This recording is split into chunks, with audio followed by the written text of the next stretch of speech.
Voice leading? Voice leading is not the answer to everything. It's the answer to almost everything.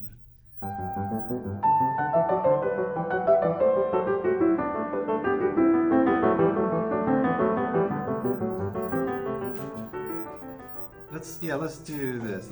I'll play it, and then we'll stop around measure 11 and see if we can explain, because there's not just a B flat there, but there's also a C sharp, right? Yeah.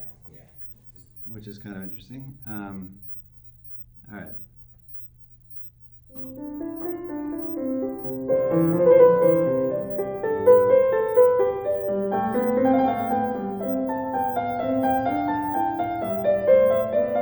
So here he's modulating to G, right? You can tell that because you see a lot of F sharps. And then especially right here where it cadences. On G. Hi. Tonight at 7:30, we have 6 musicians from Korea who play traditional instruments. So anybody here know any Korean traditional instruments?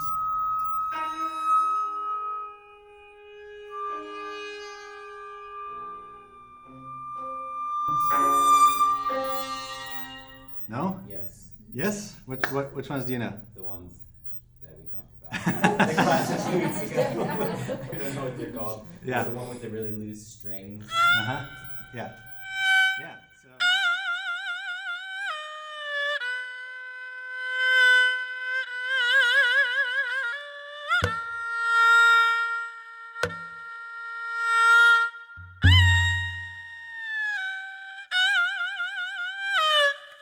their instruments beautifully, and I've written 2 pieces for them, so they're going to play 2 of my pieces tonight.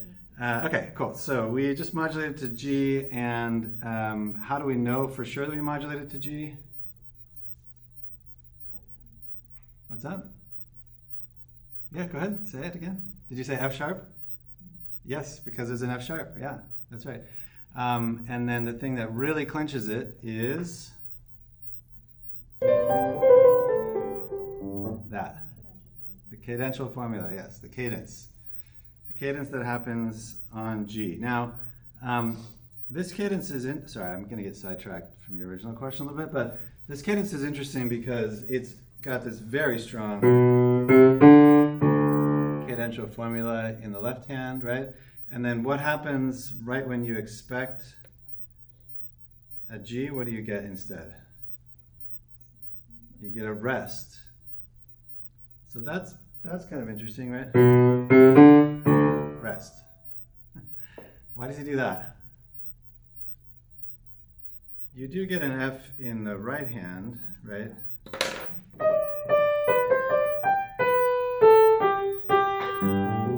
But not in the left hand. You're expecting it in both hands, I think, right?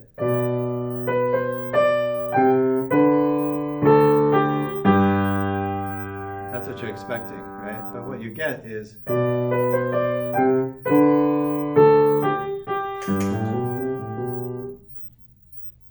any thoughts about why he does that? Voice leading.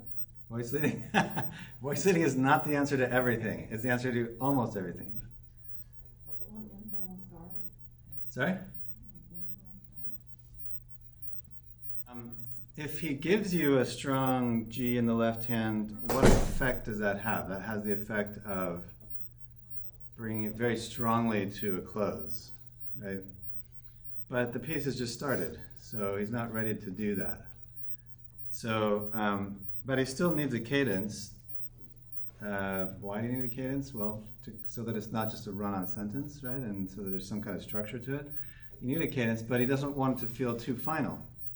So, in order to allow the energy of the piece to keep going forward, right? Does that make sense? By giving you the expectation that you're going to hear a G in the left hand and then giving you a rest instead, it's a little bit of a surprise, and it's a little bit of like a hiccup or a trip that keeps you moving forward, right? He trips you up a little bit. This is, I'm going to make a huge deal out of this. I think it is a big deal. this is what tonal music is all about. It's about expectation. Tonal music is all about expectation, and whether or not that expectation is fulfilled or not fulfilled. And when you expect something and you don't get it, you have a strong emotional reaction to that. So cadences, come in relative, I want to say flavors, but that's maybe not the right word. Cadences come in relative strengths, right? There's strong cadences and there's weak cadences. The strongest cadence is a what? What do the textbooks call the strongest possible cadence? Perfect authentic cadence. And a perfect authentic cadence is one in which there's a 5-to-1 chord progression, and the final tonic chord happens on the downbeat, and the tonic chord has the root in the bass, and then what else? There's one other requirement for it to be a perfect authentic cadence. Yeah, the soprano voice, the upper voice, whatever it is, also has to have the root, right? That's the strongest possible cadence. And what's the weakest kind of cadence? Imperfect and authentic. Okay, imperfect authentic is weaker than a perfect authentic, yes. But there are a couple of cadences an imperfect authentic cadence is one in which there's 5-to-1, and the only difference is that the upper voice doesn't have the root of the tonic, right? So if the root of the tonic is not in the upper voice, it feels a little bit weaker, right? So for example,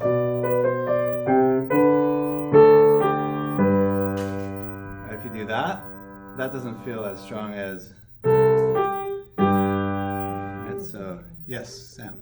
Do you mean the weakest cadence on one, or could it be any kind of cadence? half cadence? Half cadence. 5 to 6. Yeah, half cadence is 1 to 5, or something to 5. That's the weakest of all because it's actually cadencing on the dominant, so it demands to be continued. Half cadence is kind of like a question mark, right? So that's the weakest. Then there's the plagal cadence and the deceptive cadence. So there's other types of cadences, but anyway, they come in sort of a hierarchy of relative strength and weakness, right? And this one is about to be a perfect authentic cadence, but right at the beginning of the piece, right? And it's too soon for a perfect authentic cadence at the beginning of the piece, right? It's too soon for that. See, writing music is all about controlling trajectories, right? Building a sense of forward momentum and reaching a goal and then coming to a conclusion. Right? And anyway, so he's headed for disaster here, right? He's headed for like slamming into a telephone pole, right? If he goes with the perfect authentic cadence. So in order to avoid that, he undermines that cadence slightly by giving you a rest in the left hand instead of a G. And that little bit of undermining it gives this impetus to keep going. Is this making sense? Yeah. Yeah.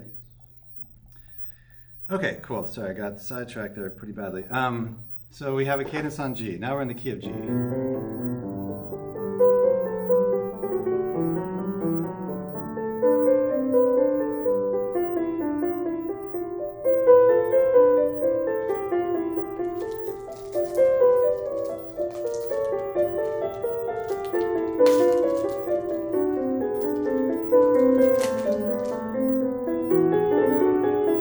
Okay, so we have left the key of G, right? How do we know that we've left the key of G? Or at what point did we leave the key of G? Second. Or wait, no. The second measure you start. Measure 11 or 12. Okay, good. Yeah. Any other thoughts? Where have we left the key of G? I think. C sharp, when you see a C sharp, okay. How do you know if you're in the key of G? You see F sharps, right? So when you stop seeing the F sharps, then you can't be in the key of G anymore. So when does that happen? See, in measure 9, there is an F natural there. See that? So that's the moment where we are no longer, where we're sure anyway that we're no longer in the key of G. Can't possibly be in the key of G if there's an F natural. The chord that you hear at this point is a G dominant chord, which is 5 of 1, right, or 5 of C, right? But it does kind of go to C, right here, right?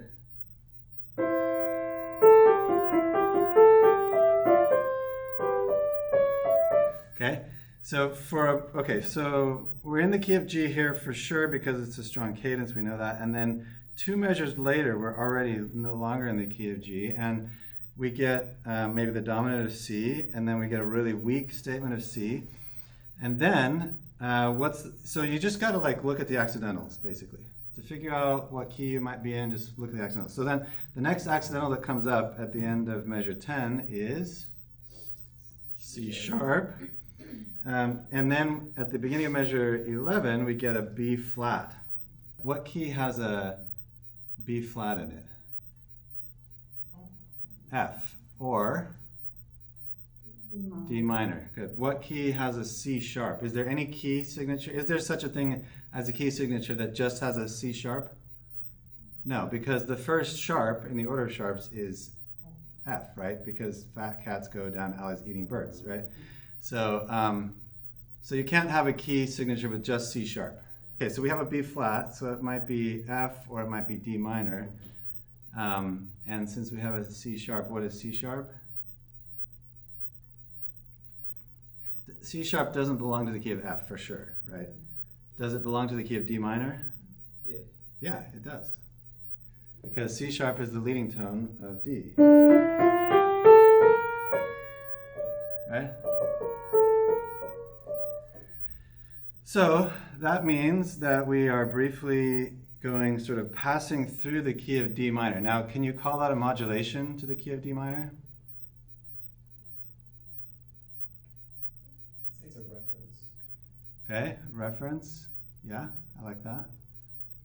What would you need in order for it to really be a modulation to the key of D minor? 5-1. Okay, a 5-1, yeah.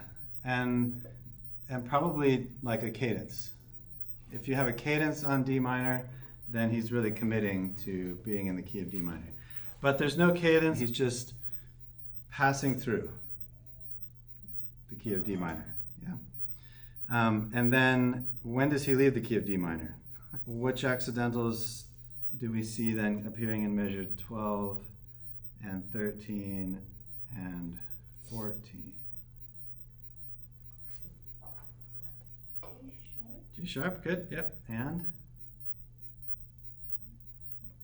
F sharp, yeah, good. So, what key does G sharp and F sharp belong to? It's A minor, yes. F sharp and G sharp belong to the key of A minor. Yes. Right? Why is that? A, B, C, D, E, F sharp, G sharp, A, G, F, A. See, minor keys are weird because they have 2 extra accidentals each. Or I guess I should say there are 2 notes in the scale that could be either raised or lowered. I mean, raised or normal in a minor key. Yeah? So when you see F sharp and G sharp together, you know that has to be A minor. Yeah? So, all right, so he's in A minor starting in measure 12. And is this, would you call this a full-blown modulation to the key of A minor? Yeah. Does it start on the first beat or the second beat of measure 12? Because the first F is the natural, right? And then the second F is... Oh, yeah, right. Well, that's the thing about the minor key, is the F might be natural or it might be sharp, and you're still in that same key, right? It's like, you could almost say that in A major has 7 notes in the scale, right? A minor has 9. Yeah?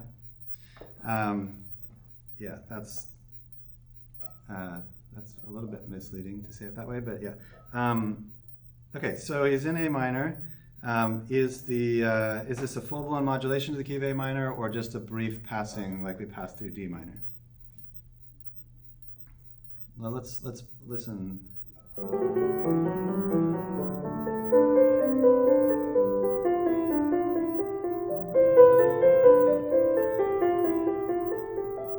we're right here now. There's your D minor, and cancel the B. Then we have F sharp and G sharp.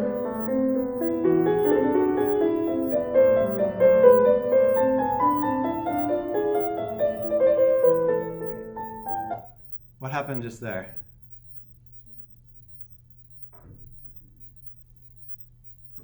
What happens right here? I'll call someone at random. What happens right here?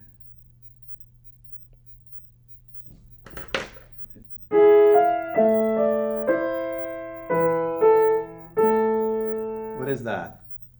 I'm going to call someone at random. Ryutaru, what is that? That's a cadence, yep. What key is he cadencing on there? A minor, yes. A minor. So a cadence is on A minor. So, so I would say then that this is a legitimate modulation to the key of A minor. Okay. We briefly passed through D minor, but we really ended up on A minor. Okay. Let's see what happens next. This is fun. Are you guys having fun? Actually, yes. Good, yay. What we're doing right now is we're trying to figure out modulations, right? So see if you can spot the next modulation and also the next cadence. Like, a modulation is really made official by the cadence. So anyway, pay attention to when the next cadence happens for sure, but then also see if you can track the next modulation. All right, here we go.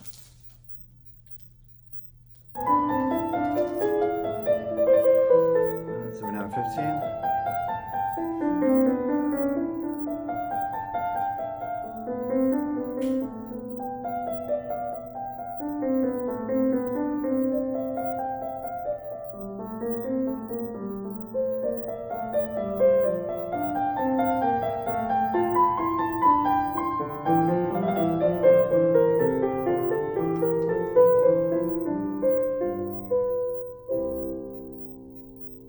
Did anybody hear cadence?